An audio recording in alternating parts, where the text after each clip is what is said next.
séance. La session 1, on vous l'a annoncé, consacrée à l'oncologie en Algérie, avec la prise en charge des patients atteints de cancer et l'arrivée de l'immunothérapie.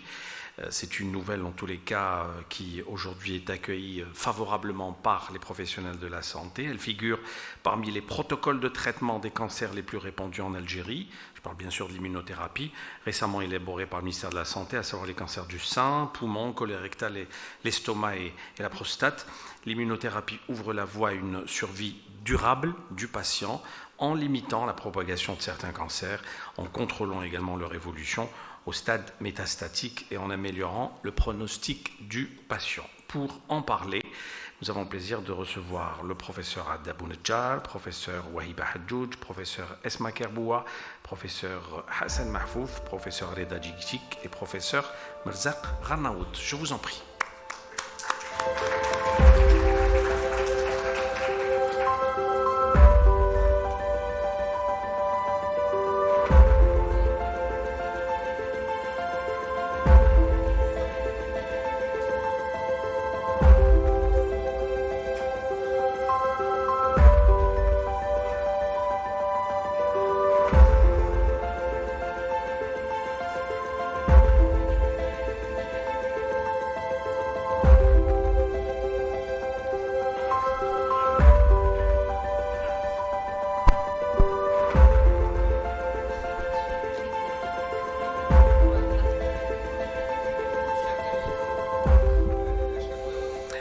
Professeur Mansour Yanoubchi est aussi grippée, c'est la pleine période, j'ai envie de dire, donc elle s'excuse d'être absente de ce panel. Merci beaucoup, messieurs, dames, d'être présents avec nous. Donc la première question, c'est vraiment votre sentiment aujourd'hui d'avoir l'immunothérapie en Algérie. Comment, respectivement, dans vos services respectifs, cette nouvelle est accueillie? Je vous en prie. Merci, Ahmed. D'abord, je te remercie de nous avoir invités. Et quand tu as parlé de la qualité des soins, des structures de santé et des services de santé, moi je pense qu'au départ, il faut qu'on se fixe des objectifs à court terme, à moyen terme et à long terme. À court terme, c'est de mettre des prérequis dans la prise en charge. Qu'est-ce qu'il faut? À moyen terme, c'est de fixer des normes. Et à long terme, travailler sur des structures d'excellence. Je pense que si on doit réussir notre challenge, c'est celui-là. Deuxièmement, tu as parlé de la Covid. Et moi, en tant qu'oncologue, j'ai beaucoup appris de la Covid. Quand on dit système de santé national, il n'y a pas que du négatif, il y a du positif aussi. On a réussi là où on a fait des programmes. Calendrier vaccinal, tuberculose, asthme, soins à domicile, tous les programmes qu'on a édifiés ont été réussis et menés à bien. Pendant la période Covid, nous avons pensé, à la prévention.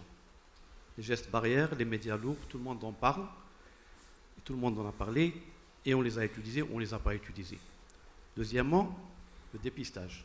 C'était les tests, et nos collègues immuno et biochimistes ont travaillé sur les tests. Troisièmement, diagnostic. Il y avait des diagnostics et on avait travaillé sur un programme de prise en charge. Les lits d'hospitalisation n'appartenaient pas aux chefs de service ni aux praticiens de la santé. Ils ont appartenu aux patients. Et nous avons eu des enregistrements de fast-track de l'hydroxychloroquine. Nous avons vacciné notre population avant tout le monde. Et nous avons pris en charge tous les patients durant la prise en charge Covid. Tu as bien parlé aussi de la souveraineté nationale.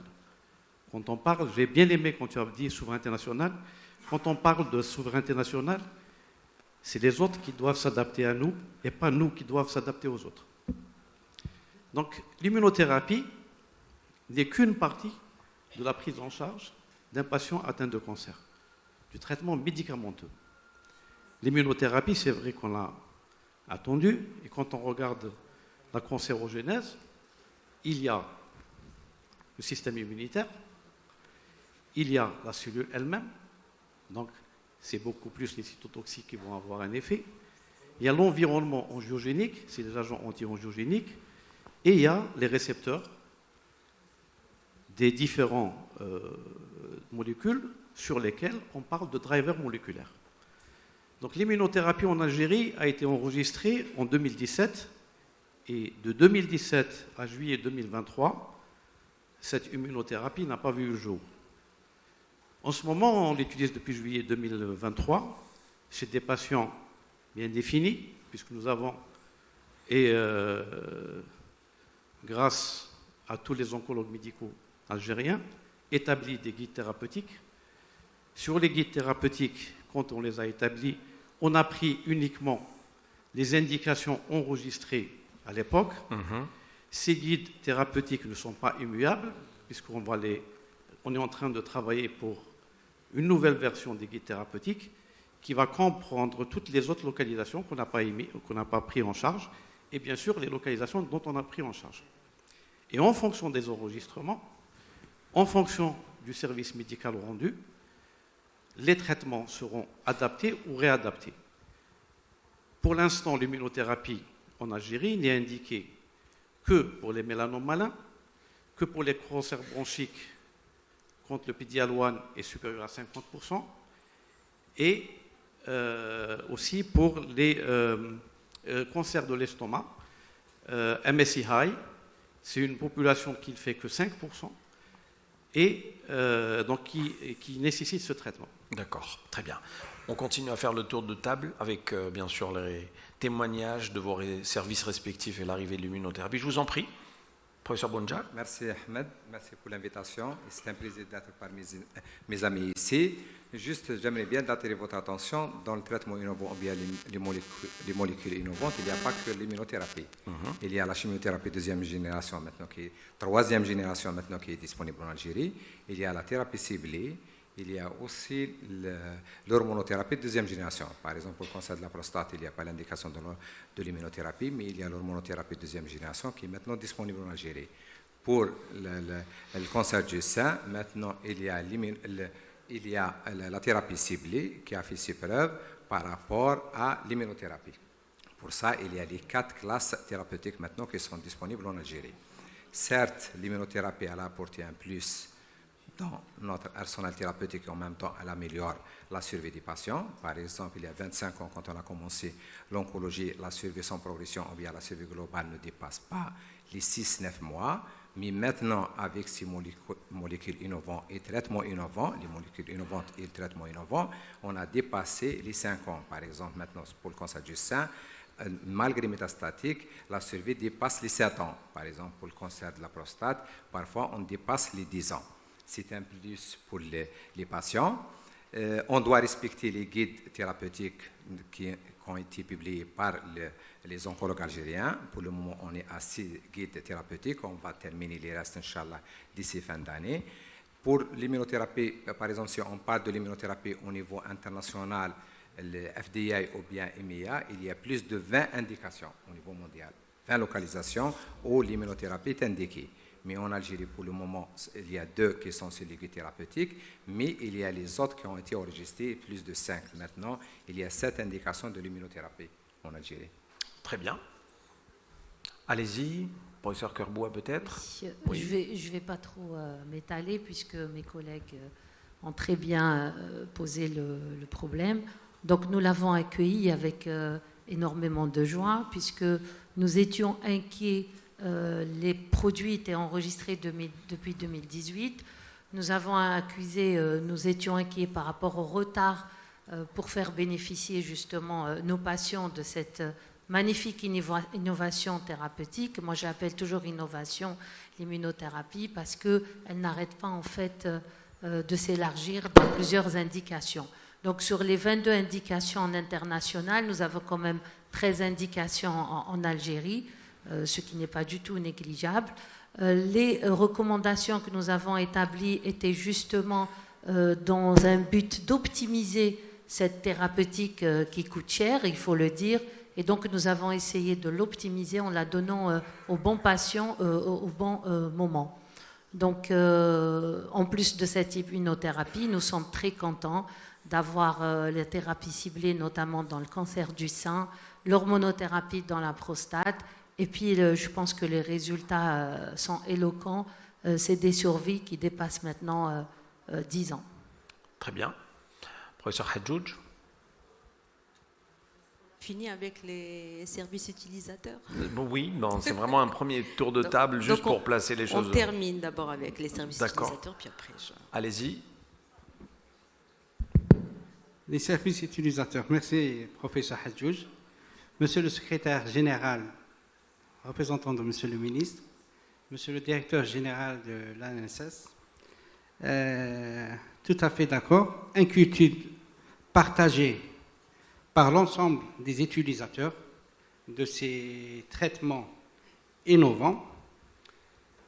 Ça fait des années qu'on attendait l'arrivée de ces molécules. Aujourd'hui, alhamdoulilah, sur les 22 à l'international, on a 13 indications en Algérie.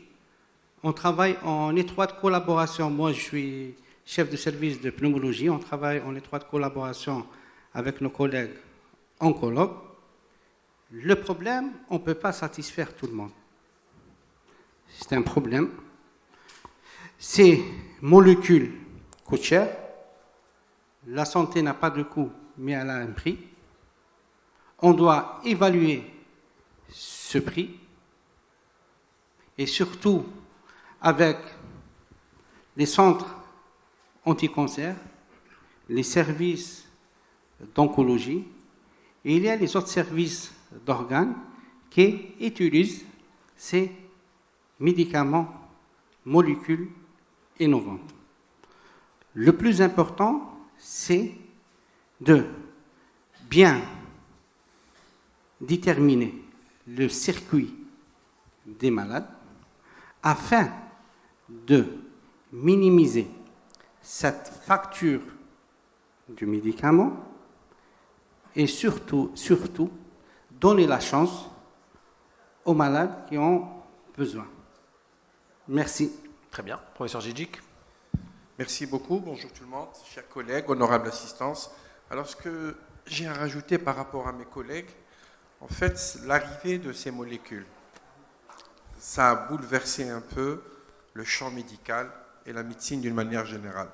Nous sommes en train d'assister à un shift d'un traitement classique, qui sont les molécules chimiques de synthèse, vers des molécules biologiques. Alors, sur le plan de terminologie, je pense qu'il faudrait clarifier un peu certaines choses. On parle beaucoup de thérapie ciblée, on parle de biothérapie, on parle d'immunothérapie. Mais en fait, si on voit un peu, si on essaie de définir un peu ces termes, on faisait de la biothérapie depuis longtemps. La transfusion sanguine est une biothérapie. On utilise, parce que si on veut définir biothérapie, c'est les médicaments du vivant. Mais en fait, l'utilisation de cellules vivantes et des cellules issues ou des molécules issues du vivant date depuis longtemps. C'est avec l'arrivée des anticorps monoclonaux qui ciblent des molécules et des récepteurs bien spécifiques qu'il y a eu un boom dans ce type de traitement biologique. Alors, quand on parle d'immunothérapie, l'immunothérapie est une biothérapie. La thérapie ciblée, c'est quoi? C'est les molécules qui ciblent particulièrement des entités, des molécules, des récepteurs cellulaires ou moléculaires. Alors moi, je préfère le terme suivant, qui sera probablement adopté dans quelques années. Tout ça doit être regroupé sous le vocable de biomédicaments. Au lieu de dire immunothérapie, c'est de la biothérapie, thérapie ciblée, on préfère maintenant utiliser le terme biomédicament. Alors, biomédicament, c'est toutes ces molécules issues du vivant, du biologique, qui sont inertes, qui sont industrialisables, ça rentre dans le processus de la biopharmaceutique. Donc, on appelle ça des biomédicaments. Maintenant, par exemple, tout à l'heure, je pense que M. Daboundja a parlé des carticelles. Alors, les carticelles, on ne peut pas les classer dans les biomédicaments, mais on va les appeler dans tout ce qui est vivant, réplicatif, les vaccins, par exemple, vivants atténués, l'utilisation des cellules souches, les carticelles, on peut les classer dans les médicaments du vivant. Donc, si on veut maintenant voir clair, il y a les biomédicaments, qui sont des molécules inertes, industrialisables, et les médicaments du vivant, qu'on voit maintenant l'arrivée des carticelles, et bien sûr tous les vaccins. Alors moi, ce que je vous dis, que dans quelques décennies, il y aura un bouleversement tel que toutes les spécialités seront touchées par les biomédicaments. On a commencé par l'oncologie, maintenant on voit la rhumatologie, la médecine interne, la pneumologie avec l'asthme, la pédiatrie. Donc toutes les spécialités seront touchées et les biomédicaments seront dans quelques années, si ce n'est pas le cas aujourd'hui, dans l'officine. Donc ça sera en vente dans des officines, ça sera un médicament comme un autre. Voilà ce que je voulais dire, monsieur Lahdi. Très bien. Professeur Hadjouj. Oui, merci. Bonjour à tout le monde d'abord. Je voulais laisser la parole d'abord aux utilisateurs parce que, bon, au final, notre rôle en tant qu'administration centrale, c'est de mettre les moyens à la disposition des prescripteurs et bien sûr au bénéfice des patients qui sont bien sûr éligibles. On parle aujourd'hui de l'immunothérapie, donc à tous les patients éligibles à l'immunothérapie dans le cadre de la prise en charge de certains cancers. Et je suis contente d'entendre dire professeur Rebois qui dit que voilà, l'espérance de vie, elle va jusqu'à 10 années, ce qui est excellent. Je reviens aussi à ce qu'a vient de dire professeur Arnaout. Il dit effectivement que la santé n'a pas de prix, mais elle a un coût. Vous l'avez dit un peu à l'envers tout à l'heure, je comprends. Le prix, mais elle a un coût. Justement, et vous avez dit aussi que ça n'est pas tout le monde qui a accès à cette immunothérapie. Ça ne fait pas partie de nos objectifs. Pour nous, tout patient qui a besoin de cette immunothérapie, dans le cadre de la prise en charge de son cancer, doit avoir son traitement. Et justement, c'est l'objectif que nous visons.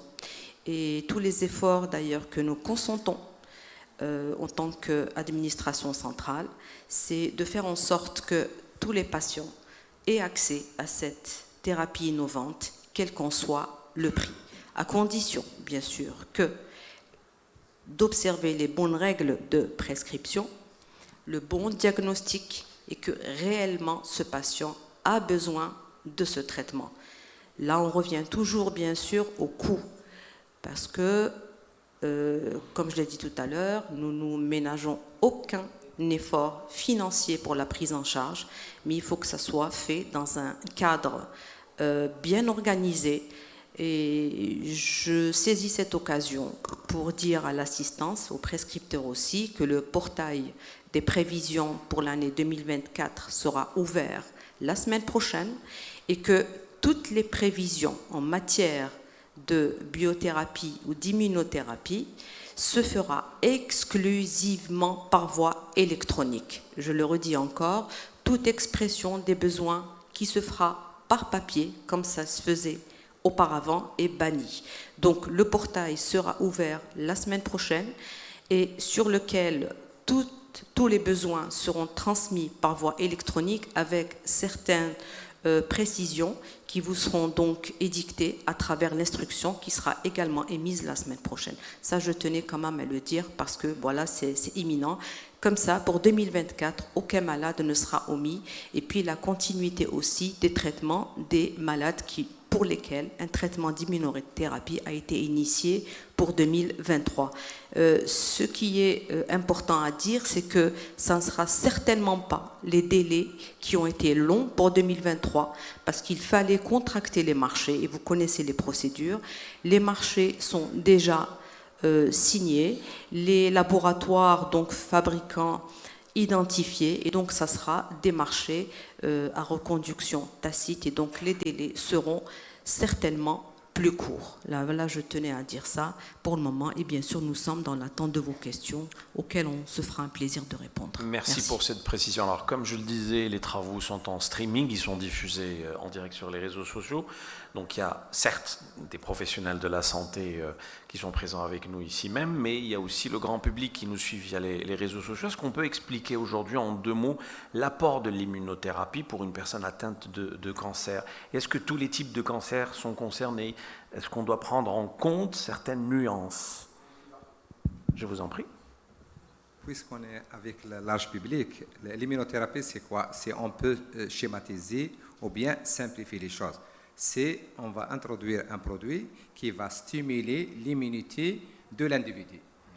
On va injecter l'immunothérapie qui va stimuler l'immunité de la personne, de l'individu. Mais puisque maintenant, c'est les Algériens, donc google.com, puisque l'immunothérapie est disponible, ils pensent que l'immunothérapie, ça marche pour tous les cancers. Même pour les cancers sont éligibles, ou bien quand l'indication est éligible, il n'y a que 30% de répondeurs. C'est vrai, l'immunothérapie, quand il y a une réponse, ça sera spectaculaire, mais parfois ça ne marche pas. Et n'est pas indiqué pour tous les cancers. Par exemple, si le cancer du sein, on dort des TNBC, triple négatif breast cancer, il n'y a pas d'indication pour RH+, ou bien HER2+. Pour le cancer de la prostate, pour le moment, ce n'est pas indiqué. Pour les autres localisations, ce n'est pas indiqué, mais pour les autres, c'est indiqué. Si on peut schématiser les choses ou bien simplifier les choses pour de cette manière. Voilà. Okay. Si vous souhaitez compléter. Ahmed, je continue dans le même cheminement que mon ami Adnan. L'apport alors on va faire plaisir à notre ami Djidjik, des biothérapies, c'est de donner au bon patient le bon traitement au bon moment. C'est comme si tu as un puzzle et que tu veux insérer une pièce d'un puzzle. Il faut que la pièce du puzzle va à sa place. Donc, c'est ce qu'on appelle maintenant une personnalisation des prises en charge thérapeutiques. Et en fonction de ça, il y a des patients qui sont, qu'on dit, répondeurs, et il y a des patients qui ne sont pas répondeurs. Il y a des indications où l'immunothérapie a fait ses preuves. Il y a des indications où l'immunothérapie n'a pas encore fait ses preuves. Il y a des indications où l'immunothérapie a été associée aux thérapies ciblées ou à la chimiothérapie ou aux antibody drug conjugates, où ça a donné des effets spectaculaires. Par exemple, dans les cancers de vessie, maintenant avec les antibody drug conjugates plus immunothérapie, ça donne des survies qui vont dépasser plus de 5 ans dans les cancers de vessie, alors que la survie médiane était de 12 mois. Donc tu vois un peu l'apport de ces immunothérapies. Faites-nous confiance, on va choisir le bon traitement au bon patient au bon moment. Très bien. J'ai juste un Merci. mot à Oui. rajouter. Juste pour redéfinir, donc effectivement, l'immunothérapie, elle ne cible pas la cellule, donc elle cible son environnement. Et donc, comme a dit le professeur Bounejad, on va augmenter cette immunité pour justement pour que l'organisme se défende contre cette cellule maligne. Les indications, nous, justement, on a fait des recommandations, ce n'était pas par hasard. Donc, ce n'est pas tous les cancers actuellement qui bénéficient de l'immunothérapie. En fait, il y a des premières lignes, deuxième ligne. Maintenant, c'est les stades précoces. Nous sommes là, justement, pour prescrire ce traitement en fonction donc, des AMM en international, des AMM algériennes et puis du testing. Dans certains moments, c'est des AMM conditionnés, donc nous sommes obligés de respecter le testing qui, malheureusement, n'est pas toujours disponible. Mais il faut expliquer que c'est du cas par cas. C'est du cas par cas, Voilà. absolument. Il est hors de question de donner à tout venant, parce que, justement, nous n'allons pas... C'est l'esprit du malade, malheureusement, aujourd'hui. Mais le malade, atteinte. il suffit de lui expliquer. Voilà. Donc, ce n'est pas tout venant, il y a des indications bien précises, et nous sommes là, justement, pour poser la bonne indication en décision collégiale. D'accord. Professeur Djidjik. Merci. Alors, pour compléter un peu ce que viennent de dire mes collègues, en fait, on est alerte à la médecine de précision. On veut définir un peu les choses, la médecine 2.0, la médecine des 6P. Quand on voit la médecine des 6P, prédictive, préventive, il y a personnalisé et précision. En fait, c'est quoi? Vous savez que quand on donne un traitement chimique, une molécule de synthèse, si vous voulez, on la donne à une maladie et on a toujours un tiers ou plus d'un tiers de personnes qui ne répondent pas à une molécule chimique. Tout ça, c'est dû à la variabilité individuelle, interindividuelle, et bien sûr, une deuxième, à la nature de la maladie qui n'est pas aussi homogène qu'on le pense. Il n'y a pas un cancer, par exemple, du poumon, mais des cancers du poumon. Il n'y a pas un asthme, mais des asthmes. En fait, on ne peut pas donner une molécule à tous ces phénotypes qui soient aussi efficaces pour tout le monde. La médecine de précision ne viendrait pas lier à tout ça. En fait, on va agir sur une voie moléculaire, intracellulaire, comme vous voulez, mais en fait sur un phénotype bien déterminé de la maladie. Donc tout ça pour essayer de classer un cancer ou une maladie quelconque inflammatoire, il faudrait phénotyper, endotyper cette maladie. Donc il faudrait que tout ça passe par des tests. S'il n'y a pas un testing, ce qu'on appelle des tests compagnons de la médecine de précision, on ne pourra jamais donner une molécule ou une biothérapie ou un biomédicament. Donc, si on reste dans le domaine de l'oncologie, il faut qu'on développe, j'allais dire, de manière rapide, si on veut utiliser cette immunothérapie ou cette biothérapie, des plateformes génomiques. Il faudrait aller avec précision voir de quelles mutations il s'agit, parce que les mutations, elles sont là, elles changent, elles évoluent, donc il faudrait toujours accompagner l'utilisation de ce type de traitement par de la biologie, par des tests et par des plateformes de génétique. On peut même aller plus loin dans le futur, faire ce qu'on appelle des omiques. Donc les omiques, tout ce qui est métabolique, protéomique, génomique, tous ces éléments sont importants pour bien phénotyper, classer notre maladie, pour pouvoir donner la bonne molécule au bon patient au bon moment. Très bien. Professeur Anaout. Merci, M. Lahari. Donc, chose très importante, il faut savoir que Alger, ce n'est pas l'Algérie. Et si on doit respecter la pyramide, arriver au sommet, c'est-à-dire arriver à la prescription d'une immunothérapie, on doit s'intéresser aux anapathes, développer les plateformes de biologie moléculaire. Sans plateforme de biologie moléculaire, on ne va rien faire pour bien choisir ces malades. Et là, je ne vois pas, je ne pense pas qu'il y a les anapathes, je ne les vois pas. C'est important, leur présence, elle est importante. Cette prescription démarre de ces plateformes de biologie moléculaire. Si on va monter dans cette pyramide, on arrive aux cliniciens. Mais avant d'arriver aux cliniciens, c'est surtout avec 42 000, voire 43 000 de nouveaux cas de cancer en Algérie, on doit insister, et monsieur le secrétaire général, il est là, sur la prévention. Pour l'homme, c'est le cancer, parfois cancer poumon, parfois cancer colorectal. Le poumon, on peut le prévenir. Et on doit avancer dans la prévention. L'étape suivante, c'est l'information et surtout la formation de l'ensemble des médecins pour le diagnostic précoce. Et ça, c'est à travers les consensus, les recommandations. On a des recommandations nationales, des recommandations internationales. Est-ce que ces recommandations sont opposables ou pas? Le palier suivant, c'est est-ce qu'on doit commencer directement par cette immunothérapie? Et il faut savoir, une durée de survie de 5, voire même plus de 10 ans, c'est tentant pour le malade. Même le malade lui-même, avec les interventions, s'il vous plaît, essayez de me donner une immunothérapie. Parce qu'il Et là, il y a justement cette histoire de on gagne 10 ans de vie. C'est pour ça que ça prend de l'ampleur. C'est ça. Et là, il ne faut pas oublier, comme l'a bien souligné le professeur Didi, les autres thérapeutiques. Il y a la thérapie ciblée, il y a l'hormonothérapie de deuxième génération, il y a la chimiothérapie de dernière génération, avant d'arriver à l'immunothérapie. Et est-ce que tout le monde peut prescrire cette immunothérapie? Est-ce qu'on va vers les centres de référence? Et là, c'est avec le collègue oncologue et les collègues de spécialité d'organes, on doit dire, qu'est-ce qu'on doit faire? L'immunothérapie maintenant, on est à 13 molécules. L'État a injecté beaucoup d'argent, c'est important. La santé des citoyens, c'est la priorité de l'État algérien, mais on doit savoir bien dépenser. Et c'est important. Et donc, qu'est-ce qu'on doit faire? Est-ce qu'on doit installer ces centres de référence où tout le monde peut prescrire cette immunothérapie? Merci, monsieur le Très bien.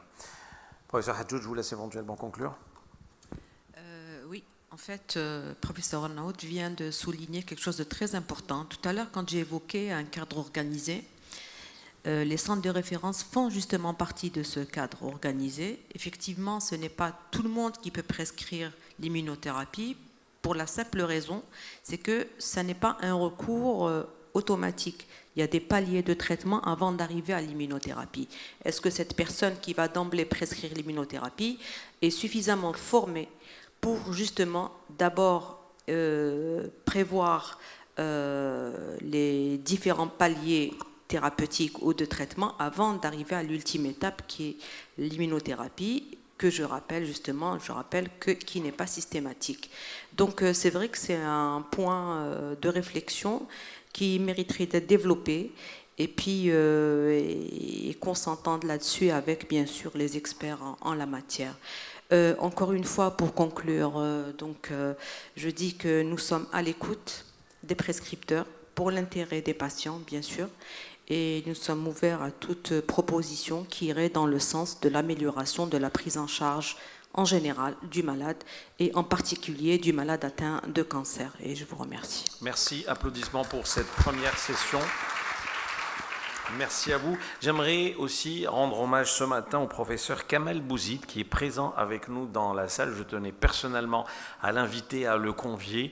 C'est quelqu'un qui a tant donné et qui a consacré toute sa vie à l'oncologie. Donc je vous demanderai vraiment de l'applaudir. Merci professeur Kamel Bouzid d'être avec nous ce matin.